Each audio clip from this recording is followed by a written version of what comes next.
La Commission électorale nationale indépendante, CENI, du Togo se retrouve au centre d'une nouvelle controverse après la prestation de serment de Clément Hubima Kebara en tant que membre de l'institution. Une nomination qui fait l'objet de vives contestations, notamment de la part de son prédécesseur, Lievanou Kossi-Azondjani, qui dénonce une usurpation de sa signature et exige sa réintégration. Dans un courrier adressé au président de la Cour constitutionnelle en date du 19 février 2025, Lievanou Kossi-Azondjani affirme avec force n'avoir jamais démissionné de la CENI. Il se dit surpris d'avoir appris par les médias son prétendu départ et l'installation de son remplaçant. Je viens très respectueusement par la présente vous exprimer ma grande surprise et dénoncer avec la dernière rigueur la prestation de serment de Clément Kebara en remplacement de ma modeste personne suite à une lettre de démission que j'aurais signée, a écrit M. Azondjani.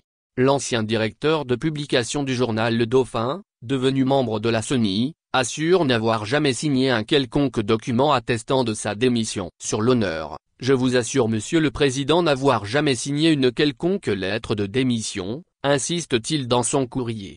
Le 18 février 2025, Clément Kebara a prêté serment devant le président de la Cour constitutionnelle, Prof Djobo Babakan Coulibaly, conformément à l'article 15 du Code électoral. Lors de cette cérémonie, il s'est engagé à exercer ses fonctions en toute impartialité et dans le respect des lois en vigueur. L'événement s'est déroulé en présence du juge Poele Sogoyou et du greffier en chef de la Cour, Mehati Adiki Atoyi. Cependant, pour Kossi-Azondjani, cette prestation viole l'article 14 du Code électoral qui stipule qu'un remplacement ne peut intervenir qu'en cas de démission, de décès ou d'empêchement définitif du membre concerné, et ce, suivant la procédure prévue à l'article 12.